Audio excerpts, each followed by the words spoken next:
Assalamualaikum, dear student. I am Harish Kumar from Ascender Academy of Chemistry teacher. आप सब student को Ascender Academy की तरफ से ऑनलाइन क्लासेस के लिए वेलकम कहते हैं। आप सबको ये पता होना चाहिए, हम जो स्टार्ट करेंगे बेसिक केमिस्ट्री से करेंगे, जिसे आप ज़ीरो चैप्टर भी कह सकते हैं, क्योंकि ये ज़ीरो चैप्टर जो है आगे आपके फ्यूचर के लिए बहुत इम्पोर्टेंट है। सबसे पहले आपको केमिस्ट्री के बारे में पता होना चाहिए। केमिस्ट्री को हम किस तरह डिफाइन करते हैं? Chemistry deals with the study of matter. आप इसमें मैटर की स्टडी करते हैं। आपको सबसे पहले मैटर के बारे में पता होना चाहिए। Anything which occupy space and has a mass is known as matter. जो भी चीज स्पेस ऑक्यूपाई करे और उनका मास हो तो उससे हम क्या कह सकते हैं? मैटर कह सकते हैं। अब आपको यह भी पता होना चाहिए, फॉर एग्जाम्पल हम जो ह्यूमन बींग्स हैं, हम भी मैटर हैं, क्योंकि हम स्पेस भी ऑक्यूपाई करते हैं और हमारा मास भी है। आप सिंपल ऐसे भी कह सकते हैं, मैटर के लिए मास का होना भी जरूरी है और वॉल्यूम का होना भी जरूरी है। इनडायरेक्टली आप ये भी कह सकते हैं, जैसे आपने पढ़ा होगा, डेंसिटी जो है वो एक रेशियो है मास पर यूनिट वॉल्यूम का। अगर आपसे एक सिंपल सा क्वेश्चन पूछा जाए, अगर दो सब्सटेंस हैं आपके पास, 2 kg ऑफ आयरन में आपको दे रहा हूं और 2 kg ऑफ आपको मैं कॉटन दे रहा हूं, दोनों का मास सेम है। अगर मैं आपसे डेंसिटी पूछूंगा तो डेंसिटी क्या दोनों की सेम होगी या डिफरेंट होगी? तो आप देखेंगे मास तो सेम है, डेंसिटी भी सेम होनी चाहिए, पर डेंसिटी सेम नहीं होगी, डेंसिटी क्या होगी? डिफरेंट। क्यों? क्योंकि जो आयरन है वो कम स्पेस ऑक्यूपाई कर रहा है और जो कॉटन है वो आपके पास ज्यादा स्पेस ऑक्यूपाई कर रहा है। स्पेस का मतलब है वॉल्यूम, क्योंकि डेंसिटी का वॉल्यूम से जो रिलेशन है वो इनवर्सली है। तो आप कह सकते हैं आयरन जो है वो कम स्पेस ऑक्यूपाई कर रहा है तो उसकी डेंसिटी ज्यादा है एज कंपेयर कॉटन से। अब हम आपको ये बताएंगे हमें मैटर के अंदर किसकी स्टडी करनी है, क्योंकि जनरली आप ऐसे कहते हैं, the branch of science which deals with the study of structure, composition, property and fundamental changing of matter.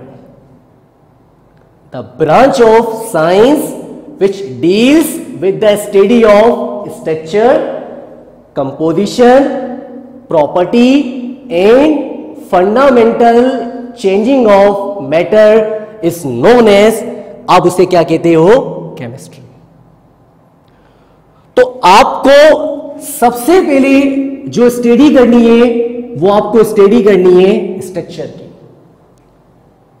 Structure of matter की। तो आपको डिफाइन करना है स्ट्रक्चर को। स्ट्रक्चर का मतलब होता है द अरेंजमेंट ऑफ एटम। किसी भी मॉलिक्यूल के अंदर ये जो एटम्स की अरेंजमेंट है, इस अरेंजमेंट को हम क्या कहते हैं? Structure of matter. ये आप जनरली ऐसे भी कह सकते हैं, स्ट्रक्चर का मतलब होता है अरेंजमेंट ऑफ पार्टिकल्स। जैसे आपके पास सॉलिड है, लिक्विड है, गैस है। सॉलिड के अंदर जो पार्टिकल्स होते हैं वो कॉम्पैक्टली पैक होते हैं, और लिक्विड के अंदर क्या हो जाते हैं? लूज हो जाते हैं। और गैस के अंदर क्या होते हैं? वाइडली सेपरेटेड हो जाते हैं, रैंडम हो जाते हैं। तो ये जो पार्टिकल्स की आप अरेंजमेंट बता रहे हैं, तो उससे आप क्या कह सकते हैं? उससे आप कह सकते हैं स्ट्रक्चर। अब हम आपको बताएंगे कंपोजिशन के बारे में, कंपोजिशन ऑफ मैटर। तो आप डिफाइन कैसे करेंगे? The study of component which is compose bye matter. Matter जो है वो किस कंपोनेंट का बना हुआ है? तो आपके जहन में क्वेश्चन आएगा, एटम्स का बना हो सकता है, आयंस का बना हो सकता है, या आपके पास किसका बना हो सकता है? मॉलिक्यूल का। अगर मैं फॉर एग्जांपल आपके पास एक क्वेश्चन रखूं, कॉपर मेटल। आपको पता है मेटालिक सॉलिड को आप एटॉमिक सॉलिड भी कहते हैं। तो ये जो कॉपर मेटल है वो कंसिस्ट है किस पे? कंसिस्ट है एटम्स पे। किस पे कंसिस्ट है? एटम पे। अगर मैं आपके पास देता हूं सोडियम क्लोराइड, अब सोडियम क्लोराइड जो है वो किस पे कंसिस्ट होगा? आयंस पे, क्योंकि उसके अंदर एक होता है केटाइन और एक होता है एनाइन। ये भी हम दोनों टर्म्स आगे डिस्क्राइब भी करेंगे, केटाइन होते क्या है और एनाइन क्या होते हैं। तो सोडियम क्लोराइड के अंदर आपके पास उसके अंदर क्या होंगे? आयंस। एक हो गया Na पे पॉजिटिव और Cl पे नेगेटिव। इसे आप केटाइन कहते हैं और इसे आप एनाइन कहते हैं। अगर फॉर एग्जांपल मैं आपको कहूं अमोनिया गैस, मीथेन गैस, तो आपके पास ये कंसिस्ट होगा किस पे? कंसिस्ट होगा मॉलिक्यूल पे। वाटर, तो वाटर भी किस पे कंसिस्ट है? मॉलिक्यूल पे। तो कंपोजिशन के अंदर आपको यह देखना है जो मैटर है वो किस कंपोनेंट का बना हुआ है। और अगर कंपोनेंट के अंदर बात कर रहा है तो आप जाएंगे एटम्स के अंदर, आप जाएंगे आयंस के अंदर, आप जाएंगे मॉलिक्यूल के अंदर। एक और बात भी ध्यान में रखना, अगर फॉर एग्जाम्पल जहां कंपोजिशन का वर्ड आ जाता है और हम कहते हैं मैटर किस कंपोनेंट का बना हुआ है, तो हमें वहां पे दो चीजें बतानी होती है। एक वर्ड होता है क्वालिटिव और एक वर्ड होता है क्वांटिटिव। जैसे फॉर एग्जाम्पल मैं आपसे पूछूं वाटर के अंदर कौन कौन से कंपोनेंट है, आप कहेंगे सर ऑक्सीजन भी है और आपके पास क्या है बेटा? उसके अंदर हाइड्रोजन भी है। आप सिंपली क्या कह सकते हैं? वाटर जो है उसमें कौन कौन से कंपोनेंट है? आपको ऑक्सीजन भी नजर आएगा और क्या उसके अंदर होगा? हाइड्रोजन भी होंगे। तो ये जो आप कंपोनेंट बता रहे हैं इससे हम कह सकते हैं क्वालिटिव। और अगर आप मुझे उस वाटर के अंदर परसेंटेज बता दो, जैसे फॉर एग्जांपल ऑक्सीजन की परसेंटेज है 88.88% और हाइड्रोजन की परसेंटेज है उसमें 11.11%। तो ये जो आप परसेंटेज बता रहे हो आप इसे क्या कह सकते हो? क्वांटिटिव कह सकते हो। आपने बताया उसमें कौन कौन से कंपोनेंट है, ऑक्सीजन भी है, हाइड्रोजन भी है, तो ये होगी इसकी क्वालिटी। तो ये भी अपने जहन के अंदर रखना, जब कंपोजिशन में बात कर रहा है तो आप क्वालिटिव और क्वांटिटिव को भी डिस्कस कर रहे हो। सेम इसी तरह अब हम आएंगे प्रॉपर्टी में। अगर आपके सामने प्रॉपर्टी में बात आए तो आपके जहन में क्वेश्चन आएगा, हमें किसके बारे में बताना है, कैरेक्टरिस्टिक के बारे में, जिसको प्रॉपर्टी को सिंपली क्या कहते हैं, खासियत। पर वो प्रॉपर्टी दो तरह की होती है, एक होती है फिजिकल और एक होती है आपके पास chemical. First is physical, second is chemical property. तो आप ऐसे समझे, यहां पे दो तरह का चेंज आता है, एक आता है फिजिकल और एक आता है केमिकल। फिजिकल पे जब बात कर रहा है तो आप फिजिकल का मतलब ये समझ जाओ, फिजिकल का मतलब होता है अपीयरेंस, या आप क्या कह सकते हो, बिहेवियर। अपीयरेंस या आप क्या कह सकते हैं, बिहेवियर। और अगर आपसे पूछा जाए सर अपीयरेंस का मतलब है क्या, जो चीज आप अपनी आई से देख रहे हो, जैसे मेल्टिंग ऑफ आइस, आप ऐसे कह सकते हो जिस चीज को आप ऑब्जर्व करो। फिजिकल प्रॉपर्टी को हम किस तरह डिफाइन करते हैं, आप किसी भी चीज को ऑब्जर्व करो और उसकी कंपोजिशन क्या हो, रिमेन सेम हो। जैसे फॉर एग्जांपल, अगर मैं आप स्टूडेंट से पूछूं बोर्ड का कलर ये व्हाइट है, तो आप ऑब्जर्व तो कर रहे हो बोर्ड का कलर व्हाइट है, पर इसको ऑब्जर्व करने से कंपोजिशन में कोई भी फर्क नहीं आ रहा। अगर मैं आपको आइस दे दूं, आप मुझे बता सकते हो सर ये आइस इतनी कोल्ड है, तो आप ऑब्जर्व कर रहे हो पर उसकी कंपोजिशन में कोई भी फर्क नहीं आ रहा। अगर मैं आपको शुगर दे दूं, तो शुगर आप टेस्ट करके बता सकते हो ये स्वीट है, पर टेस्ट करने से उसकी कंपोजिशन में कोई भी फर्क नहीं आ रहा। और आप सिंपली ये भी ध्यान में रख सकते हो, फिजिकल प्रॉपर्टी उससे कहते हैं जहां मैटर की फिजिकल स्टेट क्या हो, चेंज हो। जैसे फॉर एग्जांपल आपको मैं दे रहा हूं आइस,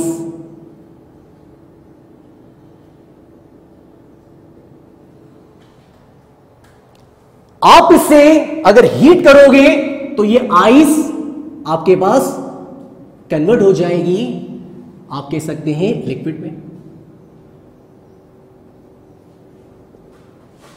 अगर मैं और ज्यादा हीट दूंगा तो ये कन्वर्ट हो जाएगी स्टीम में।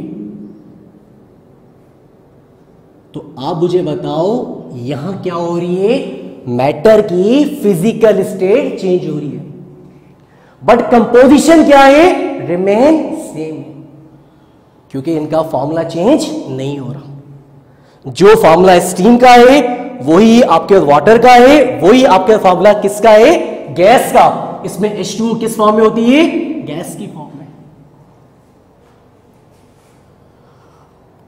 तो आपके पास ये भी ध्यान में रखना है, मैं आपको कुछ इंपॉर्टेंट पॉइंट बताना चाहता हूं। फिजिकल प्रॉपर्टी हम उससे कहते हैं जहां फिजिकल स्टेट चेंज हो, first point. Second point, composition क्या हो, रिमेन सेम हो। थर्ड पॉइंट, जो फिजिकल प्रॉपर्टी होती है वो इजीली क्या हो जाती है, रिवर्स हो जाती है, ये इजीली वापस आ सकती है, जिसको आप क्या कह सकते हो, टू वे चेंज भी कह सकते हो। कौन कौन से मैंने पॉइंट बताए, फिजिकल स्टेट चेंज होती है, कंपोजिशन रिमेन सेम है, और आपको यह भी पता होना चाहिए ये इजीली रिवर्स होती है, तो आप इससे रिवर्सिबल भी कहते हो। जैसे आपके पास मेल्टिंग पॉइंट है तो इसका रिवर्स फ्रीजिंग पॉइंट होता है, ये सारे पॉइंट से फिजिकल प्रॉपर्टी के। अब हम आते हैं केमिकल प्रॉपर्टी पे। देखो, केमिकल प्रॉपर्टी जब आ रहा है तो आपके पास ये पता होना चाहिए, आप इसके अंदर जो स्टडी करेंगे वो करेंगे केमिकल रिएक्शन, या आप सिंपल कह सकते हो चेंजेस।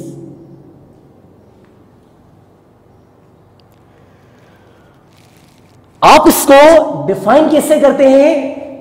आप किसी भी चीज को ऑब्जर्व करो और उसकी कंपोजिशन क्या हो जाए, चेंज। जैसे फॉर एग्जांपल आपके पास है रस्टिंग ऑफ आयरन।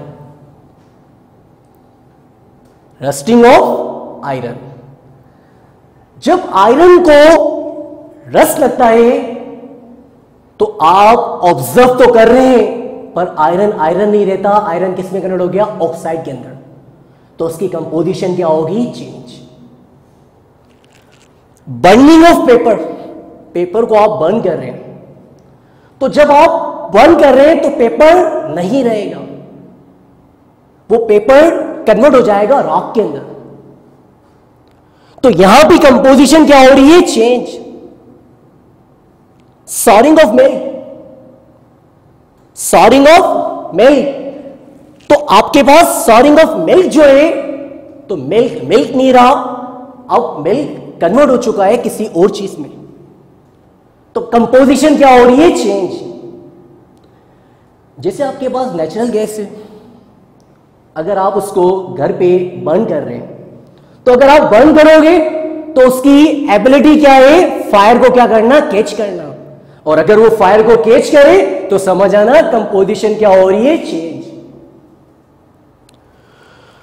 और आप ये भी ध्यान में रखना, डिकम्पोजिशन रिएक्शन या एडिशन रिएक्शन।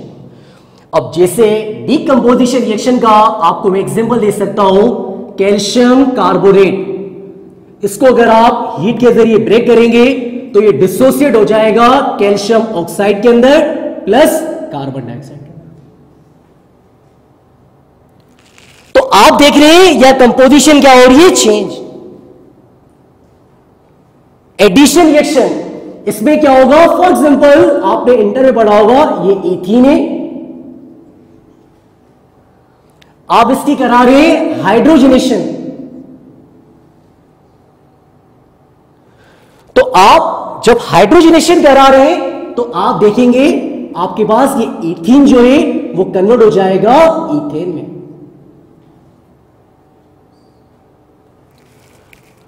यह आप समझे, हो रही है आपके पास रिडक्शन। ऐसे कैटालिस्ट भी आपने पढ़े होंगे इंटर के अंदर, निकल, प्लैटिनम, ये भी आपने देखे होंगे।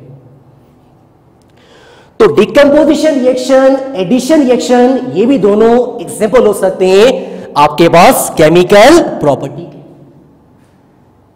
केमिकल प्रॉपर्टी के।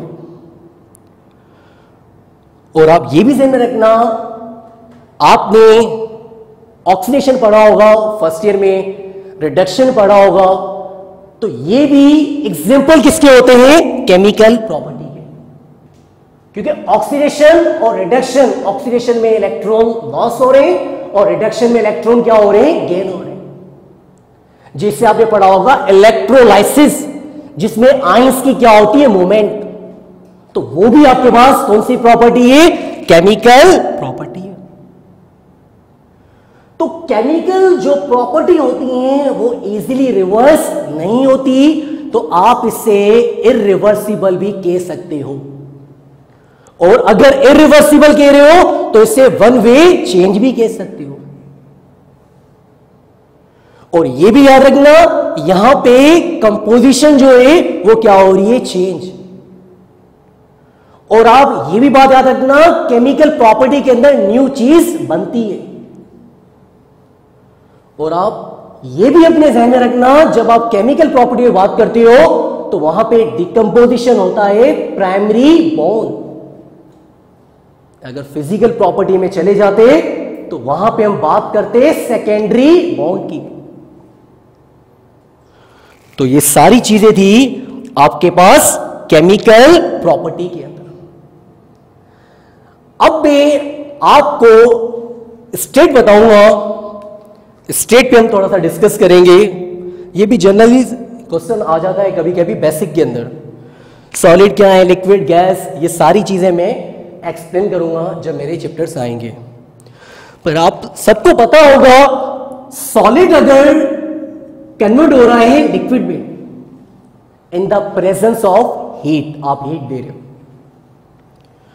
तो जब ये सॉलिड लिक्विड में कन्वर्ट हो जाएगा तो उस प्रोसेस का नाम होगा मेल्टिंग पॉइंट। और आपने यहां पे हीट दिए तो एमसीक्यूज आता है मेल्टिंग पॉइंट जो है कौन सा प्रोसेस है, एंडोथर्मिक है। अगर आप लिक्विड को कन्वर्ट कर रहे हैं गैस पे एट एनी टेम्परेचर पे, तो आप उसे क्या कह सकते हो, आप उसे कह सकते हो एवापोरेशन। यहां पे आप हीट दे रहे हो तो एवापोरेशन जो है वो भी एंडोथर्मिक है।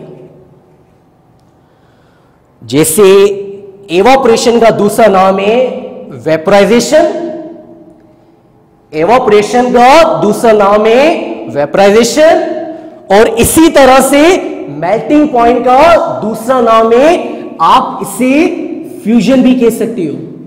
क्या कह सकते हो, फ्यूजन भी। इसी तरह से आपके पास हर चीज अपोजिट होती है। अगर गैस फिर लिक्विड में आ जाए, गैस फिर लिक्विड में आ जाए, अब आप इसे क्या करेंगे, कूल। तो गैस जब लिक्विड में आ जाएगा तो उससे आप क्या कहेंगे, आप उससे कहेंगे कंडेंसेशन। और यहां से हीट गिवन आउट हो रही है, तो कभी कभी एमसीक्यूज आता है कंडेंसेशन जो है कौन सा प्रोसेस है, आप कहेंगे एक्सोथर्मिक है। इसी तरह से लिक्विड अगर फिर सॉलिड में कन्वर्ट हो जाए, आप इसे कूल करेंगे, वहां से हीट गिवन आउट हो रही है, और आप समझ जाएंगे इस प्रोसेस का नाम क्या होगा। जब लिक्विड सॉलिड में कन्वर्ट हो रहा है तो उससे आप कह रहे हैं फ्रीजिंग पॉइंट, और यहां जो प्रोसेस होगा, या कभी कभी आ जाता है फ्रीजिंग पॉइंट जो है वो भी आपके पास एक्सोथर्मिक है, क्योंकि वहां से हीट गिवन आउट हो रही है। आप ये भी ध्यान रखना, सॉलिड अगर डायरेक्टली कन्वर्ट हो जाए गैस में बाय हीटिंग के जरिए, तो आप उसे क्या कह सकते हो, सब्लिमेशन। दुनिया में हर चीज का अपोजिट होता है, जिससे आपने खुद ने देखा मेल्टिंग पॉइंट का अपोजिट फ्रीजिंग पॉइंट, एवापोरेशन का अपोजिट कंडेंसेशन। इसी तरह से अगर हम उस गैस को फिर कूलिंग करेंगे तो वापसी कन्वर्ट हो जाएगी सॉलिड में, और उस प्रोसेस का नाम क्या रखा जाएगा, आप उसे क्या कह सकते हो, डिपोजिशन। तो ये कुछ इंपॉर्टेंट बातें थी जो हमने आपको बताया। I hope you understand. Now we discuss some MCQs.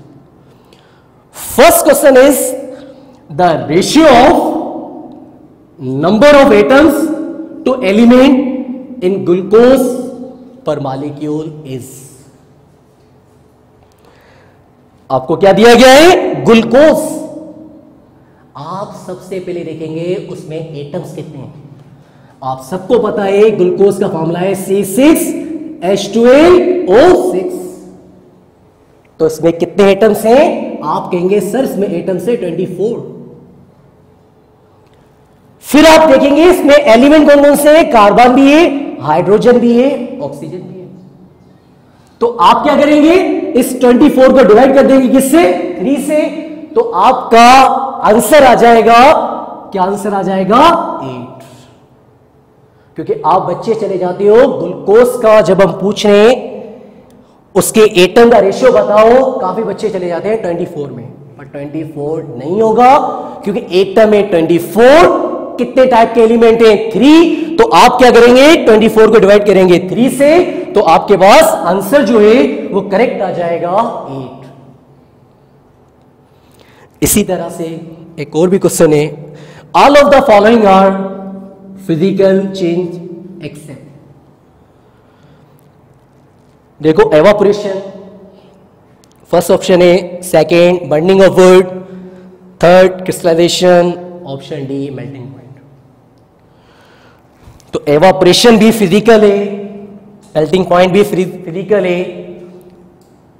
अब क्रिस्टलाइजेशन एक सेपरेशन टेक्निक है। तो क्रिस्टलाइजेशन, काफी बच्चे क्रिस्टलाइजेशन में जाते हैं, ये भी याद रखना, आपने पढ़ा होगा इंटर के अंदर फ्रैक्शनल डिस्टिलेशन। तो फ्रैक्शनल डिस्टिलेशन एक सेपरेशन टेक्निक है, तो आप उसे भी कह सकते हो फिजिकल चेंज। तो ये भी फिजिकल, ये भी फिजिकल, ये भी फिजिकल, तो आपका करेक्ट आंसर होगा burning of wood. Which of the following is our physical change? Option A sodium metal dissolve in water, option B quicklime dissolve in water, option C sodium chloride dissolve in water, option D all of this. तो काफी बच्चे all of this में चले जाते हैं, और all of this answer नहीं होगा। जब आप सोडियम मेटल को डिसॉल्व करेंगे वाटर में तो आपके पास बर्निंग होगी। क्विकलाइम डिसॉल्व करेंगे वाटर में तो हीट रिलीज हो रही होगी। Sodium chloride dissolve in water, ये फिजिकल चेंज है। क्योंकि जब आपने NaCl को वाटर में जब डिसॉल्व नहीं किया था तो कितने आयन से? 2, Na पे पॉजिटिव, Cl पे नेगेटिव। जब आप पानी में डिसॉल्व कर लोगे तो भी इसके अंदर कितने आयन्स होंगे? 2। तो आप कह सकते हो यहां कोई न्यू चीज नहीं बनती, क्योंकि फिजिकल चेंज में न्यू चीज नहीं बनती। तो आपका करेक्ट जो आंसर होगा यहां पे sodium chloride dissolve in water. तो आज के लिए बेसिक केमिस्ट्री में इतना आपके पास इनफ है। अब इसके बाद जो मेरा सेकंड लेक्चर होगा वो होगा क्लासिफिकेशन ऑफ मैटर। उसमें आप प्योर सब्सटेंस भी पढ़ेंगे, इम्प्योर सब्सटेंस भी पढ़ेंगे, काफ़ी चीज़ें हम आपको बताएंगे। और यहाँ तक जो मैंने बताया है आपके पास MCQ टेस्ट भी इन्हीं टॉपिक से रिलेटेड आपको दिया जाएगा। थैंक्स।